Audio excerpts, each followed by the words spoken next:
Let's take a look at substitution and elimination reactions.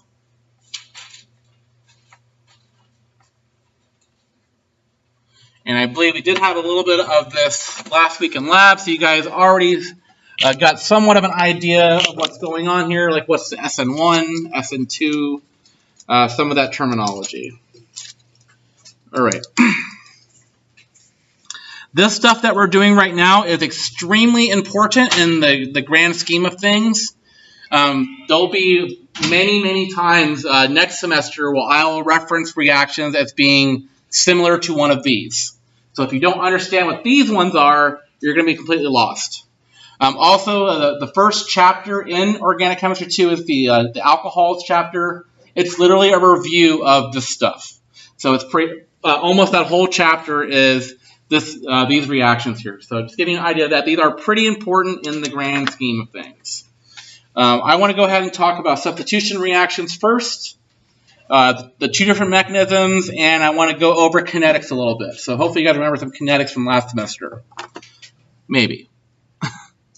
All right, so substitution reactions. These are very common in organic chemistry. So very common in OChem. It turns out that, like as I just mentioned, that many other mechanisms have similar arrow pushes. So many other mechanisms have similar arrows.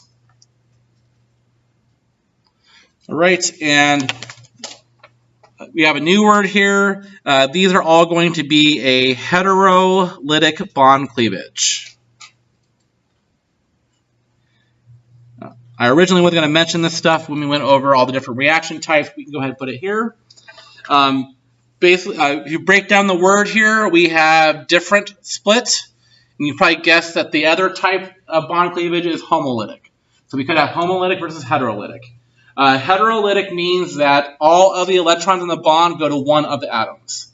So, for example here, if this bond were to break via a heterolytic cleavage, everything would go to one or the other, like this. So that would leave behind a plus charge on A, and then B would end up with a lone pair and a negative charge. So you typically get a charge split there. Once again, this is what the heterolytic cleavage looks like. And it turns out that the vast majority of the reactions we're going to work with this whole year are going to fall under this category of being heterolytic. The other type is homolytic. So that translates to the same split. So here we're going to have to use the half arrows like this.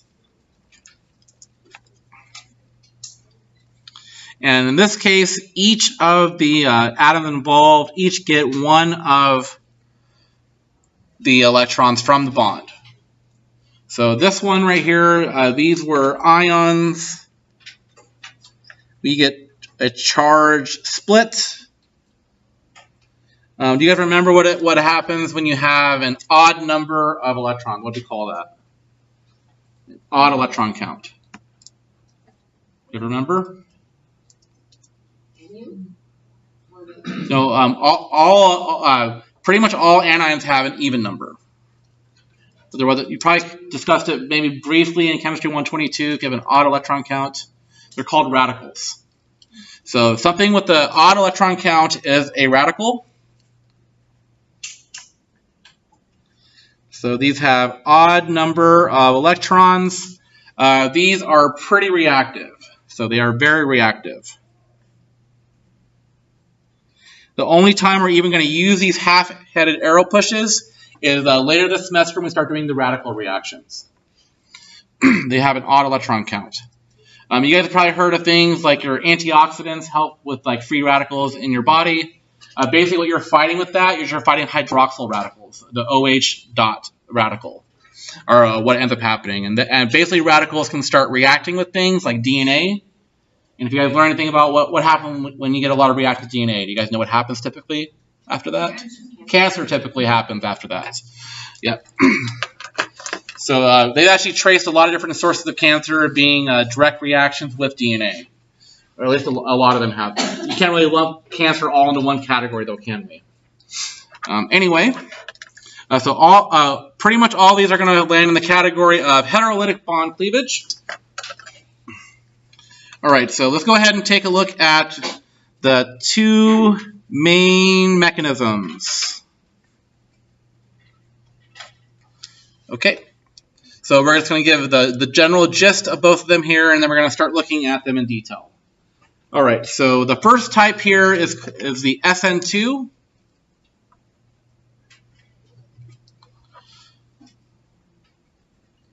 And we'll definitely see this a little bit more in detail, and we go over this here today.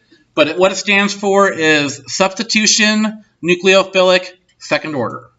And this one stands for substitution nucleophilic first order.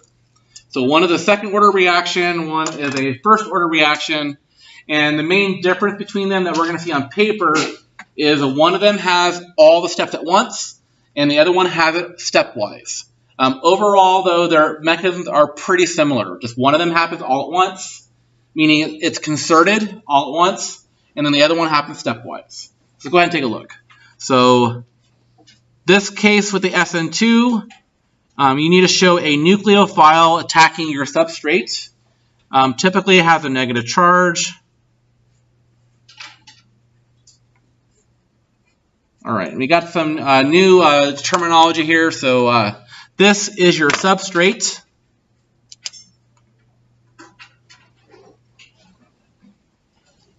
You guys remember what else we would call the nucleophile? Would be the reagent, was the word that I used in the lab. So these are typically the reagent. Your main organic compound is your substrate, and then LG stands for leaving group.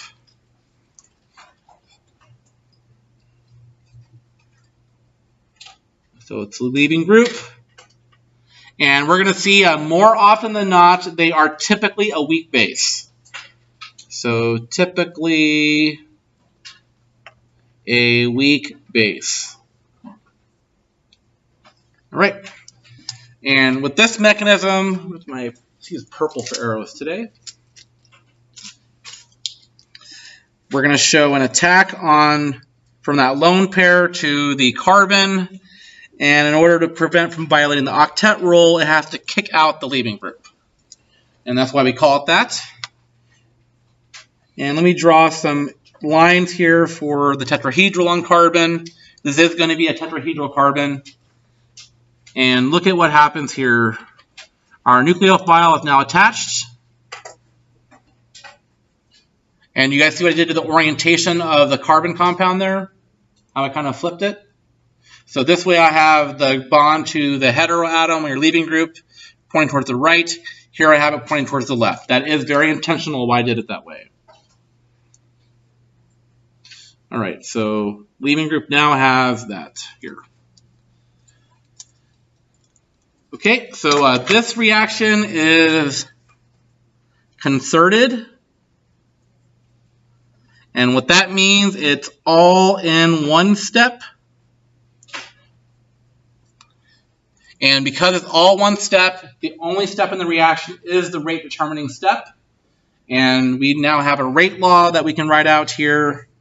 The rate is equal to the constant K times whatever your concentration of your nucleophile is times the concentration of your substrate, your carbon compound. Okay. So now what the SN1 is that this all happens piecewise. So it's only going to be two steps because we have two arrow pushes here.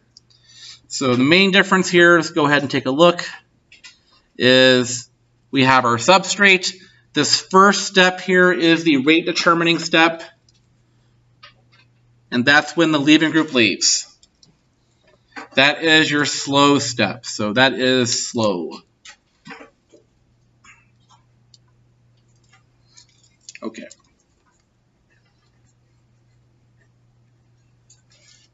The way you want to think about how the slow step has an impact on your rate, you can imagine that, say you're at the in a line of like 20 cars trying to get off the freeway, and the speed limit's 45. Everybody wants to go 45, but you have that one guy that wants to go 12 miles per hour. That's how fast everybody's getting off. It's 12 miles per hour. That one slow car is slowing up everybody. And that's essentially what's happening here. All these other stuff want to happen fast, but you have that one slow car in the front just kind of putting along, slowing everybody else down. And that's exactly what's happening here. So as soon as that happens, everything else is very quick. The reaction just kind of cascades and it just goes to completion. Like that. All right. So we get that. So a couple differences here. Once again, this is a stepwise mechanism. The rate law is determined by the slow step here. So it's K times the substrate. So what do you think changing the concentration of the nucleophile is going to have on the reaction rate for the SN1? Has no effect. So if we double the concentration of the nucleophile, it should not increase our rate because that's not part of the rate limiting step. As long as you have some there to react with, the reaction should proceed normally. All right, I want to label a few other things here too. As notice here, because the reaction is stepwise, we have an intermediate. These intermediates sometimes can be isolated, and this is what we call a carbocation. And I do want to mention here that it's trigonal planar, meaning it is flat. So what happens here is with comparing these two reactions, this one, since it happens all at once, you end up inverting the stereochemistry. And what happens with this one is because it's flat, you have a 50-50 chance of getting the R or S enantiomer. So here we get a racemic product at the end. A racemic means that you have an equal mix. But I'm kind of jumping ahead of myself here a little bit. Let's go ahead and take a look at some kinetics now. Yay. See if you guys remember your kinetic stuff from 122. I'm sure you guys are all hoping that we're just going to put it in the back of our recessed memories, part of our head, right? We're just all going to forget about it. All right, so let's take a look at a reaction. And the funny thing about this reaction here is I actually pulled this data from the Gen Chem book. So, and I was looking at the Kinetics tab, I was like, oh, I wonder if they have these reactions in here. And it works out in our Gen Chem book that we use here, almost every reaction as an example was an organic reaction of some sort. And a lot of them actually come from this chapter that we're doing today. But you guys had no idea what was going on back then. You guys were worried about the math then. All right, so some things you got to do here in these kind of reactions is, okay, what's our substrate? What's our reagent? And it looks like the carbon compound here is going to be our substrate. I'm recognizing that because it's the only one with carbon in it, of course, but it also has a leaving group. So if it has a group on there that would, if it were to leave, if it would be a weak base, that's probably going to be your substrate. And you're going to see a lot of the time in this chapter, we're going to be working with halogens as a leaving group. All right, so what would happen here is we get CH3OH, and I want to go ahead and include things for mass balance. So we're going to get Na and Cl as a side product here. Okay, so basically how people figure out mechanisms, or one of the ways that we do this is people will do kinetic studies, basically change in the relative concentrations of the different species involved and see if they have an impact on the actual overall rate. All right, so this data I have here is there are 4 experiments. So 1, 2, 3, and 4. And basically what was changed was the concentration of the methyl chloride. And this will be in molar, these numbers. And the other one was changing hydroxides. And how did the rates change? So let me go throw these numbers up here. You don't need to copy them down if you don't want to. I did want to actually have some numbers to work with. All right. So these are all on the millimolar level. Okay. And then hydroxide concentration was much higher at 1 molar, 1 molar, 2 molar, then 2 molar. All right, and then the last column here is going to be the rate. And the units on this are going to be times 10 to the minus 7 molar per second. So we're basically just looking at the front part of that number. This was 4.9, this was 9.8, 9.8, 19.6. All right. So typically what we do is we'll look at 2 different experiments where we change one but don't alter the other one. So calling these compounds A and B, we'll look for one where we change A but leave B alone, and then another one where we change B but leave A alone. So in looking at the reaction order for the substrate, which two experiments should I compare? We want to compare 1 and 2, because looking at experiments 1 and 2, notice how the hydroxide stays the same. This one altered. So essentially what we're doing here is a reaction. So we are going to be looking at the concentration. Let's just go ahead and label them as A and B just for the sake of time here. Let's call this A and B. This will be A, B. So essentially what we're doing here is we're going to look at the concentration of A for experiment 2 over the concentration of A for experiment 1. And we're going to raise this to the nth power. And this should be equal to the rate of experiment 2 over the rate of experiment 1. Okay, it's not as complicated as it looks, guys. So what's happening here? So basically from 1 to 2, what happened with the concentration? We doubled it, right? So we essentially have 0.002 over 0.001. What is that equal to? It's equal to 2. I'm saying like just the ratio of, so we're looking at this concentration over this concentration. That's just equal to 2.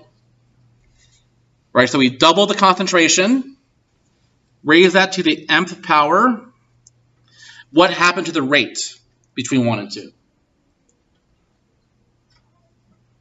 It doubled.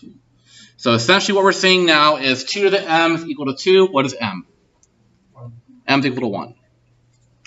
All right, so we do the same kind of analysis for the next one. So B, but now we need to figure out which experiments we're going to take a look at. So we need to look for one where B is changing, but A is staying the same. So it looks like 1 and 3. And I'm going to put the larger one on the top just so it ends up being an easier number to work with. We're going to raise that to the nth power now. So this is going to be rate 3 over rate 1. So this is going to be 2 to the n is equal to 2. N is equal to 1. All right, so in this case, we're seeing both of them are having an effect. Which mechanism is it? Is it SN1 or SN2? 2. So if it has 2 species that are affecting it, it's SN2. If it's only 1 species affecting the rate, it's SN1.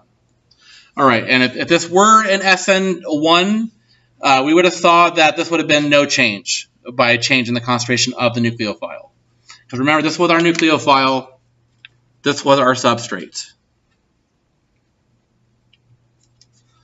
So the kind of questions you're going to see related around these rate law stuff is things like, oh, you'll be given a reaction, actually showing the compounds, and you're going to say, if we doubled the rate or double the concentration, nothing happened to the rate. Which mechanism is it? So remember, if both of them have an effect, it's SN2. If one of them doesn't have an effect, it's SN1. All right. Now we'll see some of the stuff like this when we do the practice stuff. Okay. So another thing I wanted to add in here, because we're running short on time, and I wanted to make sure you guys had this before lab, is it turns out that substitutions and eliminations do compete with each other. So substitutions and eliminations compete. So typically what you need to do with these kind of problems is first things first, you have to figure out whether it's going to be monomolecular or bimolecular, meaning it's going to be stepwise or concerted mechanism. And then you're also going to have to figure out whether or not it's substitution or elimination. And we're not going to be able to get through all that detail today, but I did want to show you guys how substitution and elimination kind of can happen both the same compounds. So substitution and eliminations compete. Okay, so let's go ahead and take a look at let's do an SN2 or bimolecular example. So we have this compound, and a good nucleophile for a substitution would be NaOH. So what can happen is this can attack the carbon, knock out your leaving group, and you end up with a substitution product. Okay. The next thing that can happen is if there are H's on the carbon adjacent to where the leaving group is at, so one carbon away, what can happen is instead of showing hydroxide acting as a nucleophile, we can show it acting as a base. So instead of attacking a carbon, we can show it attacking one carbon away. It can attack there. Oops. And then we get a double bond there. And then this kicks out the leaving group. This is all one-step mechanism here. And we end up with this. And I want to include stuff for mass balance here. So we get NABR as side products. This one's also going to have NABR as a side product, but it has one more species. What is it? Did OH react in this? Water. Became water, yep. So here we're showing an acid-base reaction with hydroxide. Hydroxide acting as a base. The conjugate acid of that is water. All right, so here, the first reaction is substitution. So here we say that NaOH as a nucleophile, and then here we see NaOH as a base. It works out in general that we can control which is which by the substrate. We can also change it by temperature as well. So you may recall this last week I wanted you guys to cool off the HCl, and the reason why is we want a substitution to happen. So typically, if you lower the temperature, it's going to favor substitutions. Raising temperature should favor elimination in general. And that's the whole thermodynamic side of it all. The general explanation is that this one is for 2 moles of reactant, you're going to get 3 moles of product. That is a net increase in entropy that is favored at high temperatures. On this one, you're getting 2 moles of reactants, 2 moles of product. It's going to stay the same. That is not as favored at high temperatures, favored at low temperatures. So in general, we can say that this is favored at low temperature. This one's favored at high temperature.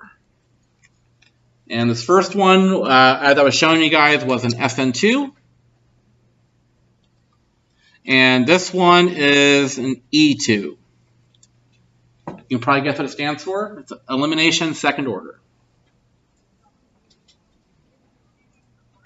The thing is, though, that the reaction that we're doing in lab is actually monomolecular, not bimolecular, meaning it's going to be FN1 versus E1.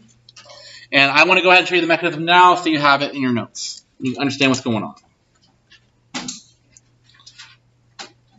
But before that, you guys have any questions about this? Completely lost? You can't make a coherent question? That's probably okay. Okay. All right. We gotta try our best to get through this. So the reagent we're working with in lab this week is cyclohexanol, like that. And what we're going to be doing is we are going to do an elimination reaction. I believe it's either HCl or phosphoric. The phosphoric? Everything's phosphoric. Yep. And there's a reason why we're using phosphoric versus HCl. And I will talk about that when we get there. So we are using phosphoric acid, which is H3PO4, and it's going to be in water. So oftentimes we can just know that these two are going to react and generate hydronium. And we can use that as our acid. The reason why we need an acid catalyst is because OH is a poor leaving group on its own. Because if it were to leave, it would leave as a strong base. If we were to protonate it first, so I'm actually going to label my steps here. So this first step here is a protonation. So protonation.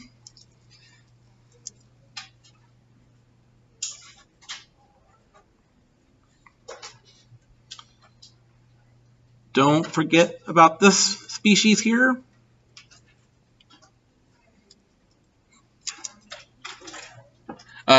Oftentimes when students draw these, the protonated alcohol is usually the one people forget about. And I like to say, don't forget about Rudolph. Looks like Rudolph. You can put a little red nose on him.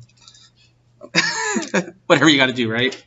At this point, this is a good leaving group because if it were to leave now, it would leave as water. And it turns out that alcohols typically like to follow the SN1 route. All right, so that can go ahead and leave. All right. Get that. Get our carbocation intermediate. So now we come to a situation about why did I choose phosphoric acid for the acid here? The main reason is because if we use hydrochloric, chlorine can now come in and attack and give you the substitution product. The thing about phosphoric acid is the conjugate base of this is not nucleophilic. So the only thing that can possibly happen would be if water were to attack here, it would basically bring you back to your starting point.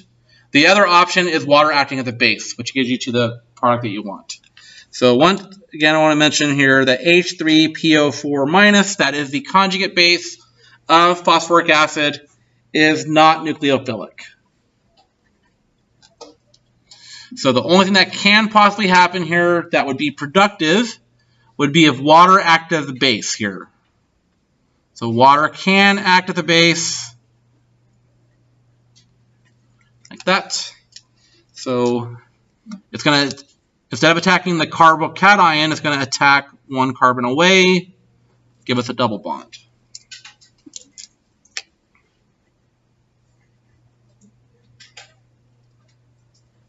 Like that.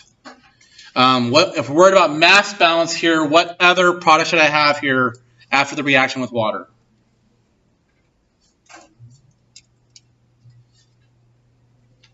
Hydronium, right?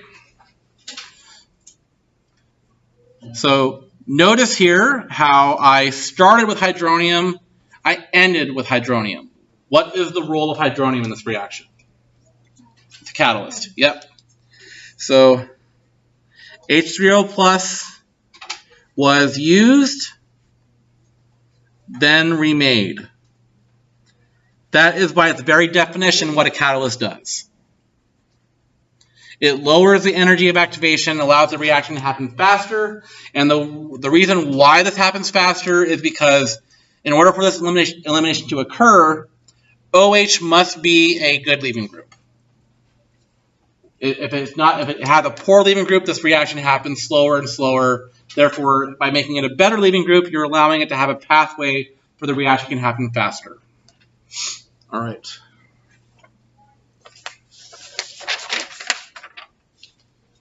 So any questions about this so far?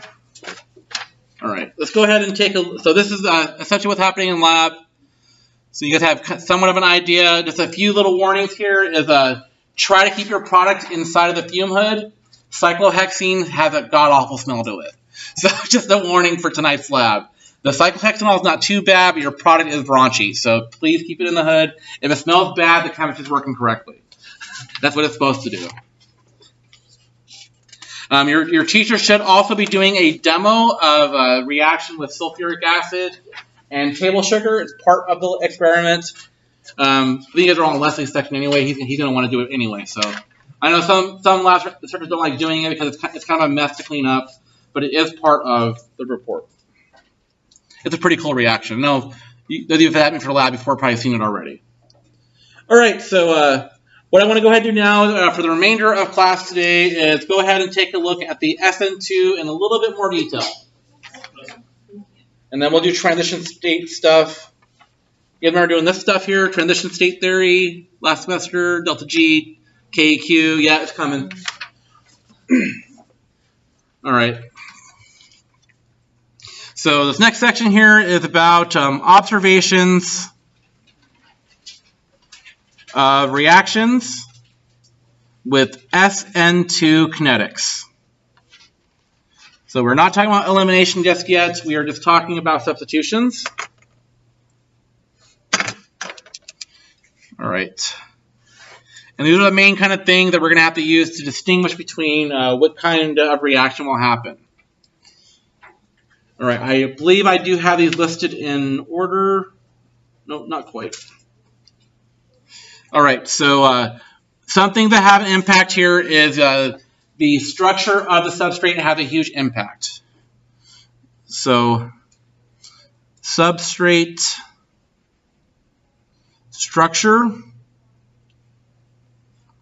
has a large impact on rate.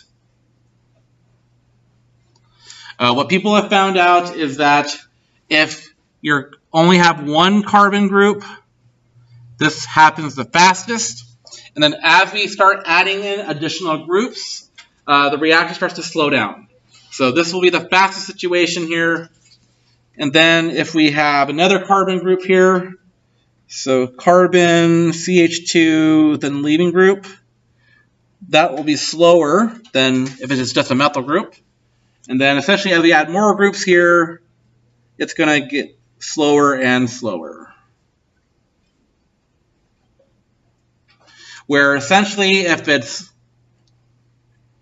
no reaction if you have a tertiary substrate. So essentially what we're doing now is we're taking a look at primary, secondary, tertiary. Okay, so I just want to go ahead and label what these are. This one's referred to as being methyl. It's also technically primary.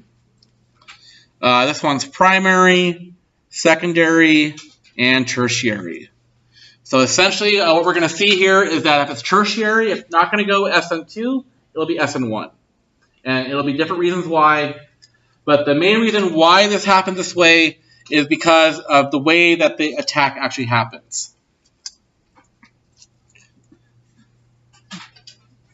So let's go ahead and take a look at what happens here.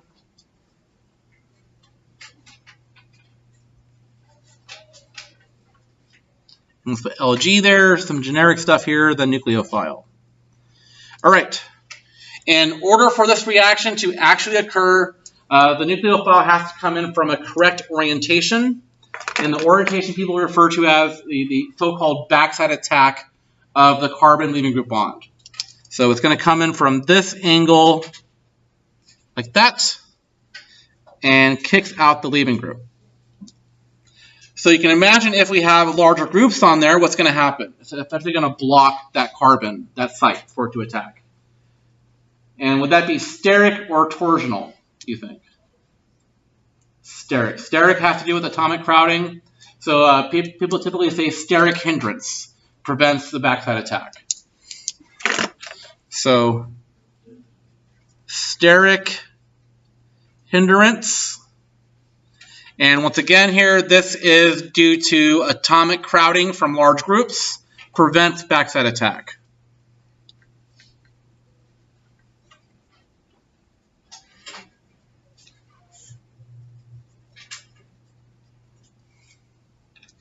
All right. So what ends up happening here is, let me get this,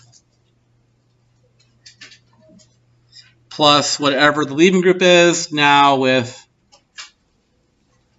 lone pair electrons and a negative charge.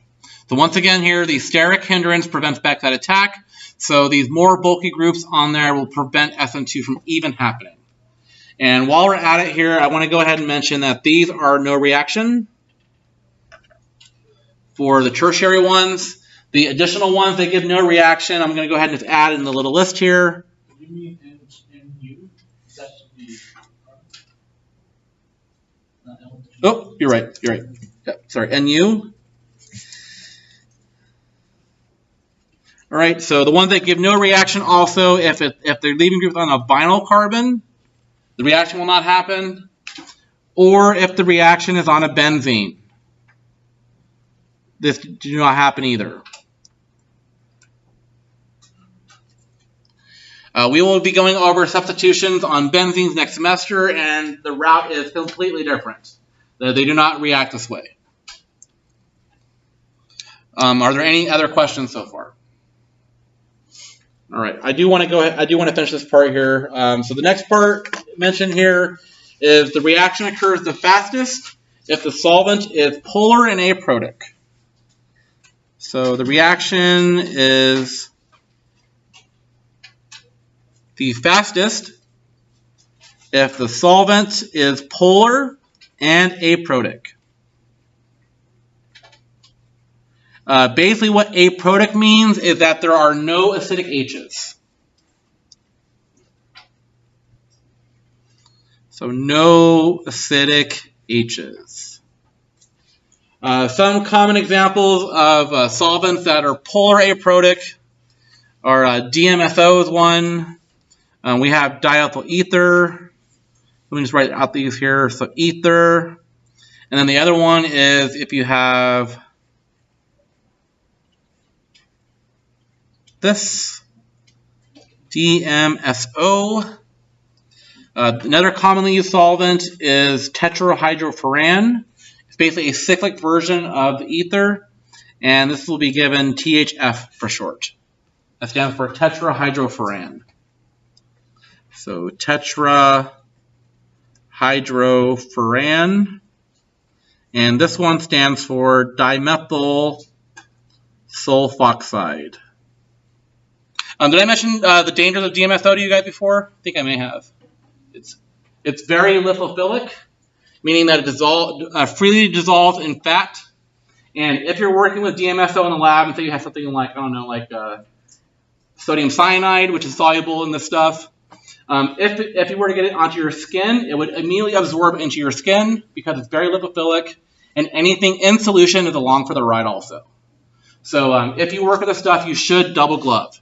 Whenever I work with this stuff, I would actually wear a pair of nitriles and then a pair of like dishwashing gloves over it, just to make sure that I got nothing on me. And then I wear a lab coat, of course, too, just to make sure I got none of the stuff on me. And I was actually working with organotin solvent or organotin reagents, and those things are really strong neurotoxins. So maybe that's what convinced me to major in organic chemistry. I don't know. All those neurotoxins got into my brain from working in that lab. All right, so another interesting thing here, too, I want to mention is fairly recently, I'd say like within the last 5 years, there have been some research going on. People were running this reaction in the gas phase, and they wanted to find out exactly how many water molecules it would take to ruin the reaction. And they were finding it was between 2 and 3 water molecules were enough to make this reaction not go. So no, it has to be completely dry for the reaction to work. All right. Another thing I want to mention here too, it kind of goes with this little drawing up here, is if the leaving group is on a chiral center, the stereochemistry of the product will be inverted. So if the leaving group is on a chiral carbon, stereochem of the product is inverted. All right. So typically, if you're running a reaction here, you want to make sure you flip the stereochemistry on the product here. A common example of this would be if you're given something that's drawn out like in a dash wedge. You don't necessarily want to draw it in this format all the time because it can be kind of confusing how to get that into the plane of the page. What you can do, however, is still show the backside attack, like I'm going to show here. So I am very particular on the orientation of the arrow here. It must come to the back side of that carbon, knock out bromine, and then when you draw your product, just flip it. So instead of a wedge, use a dash, and we now have our new compound in there. So the first one was S, the product is R. Whereas with the SN1, we see that we have a racemic mixture. We get both of them appearing in the same mixture. All right, so go ahead. Here? Yep. All right, I think we're at a good stopping point now. Do you guys have any questions on anything?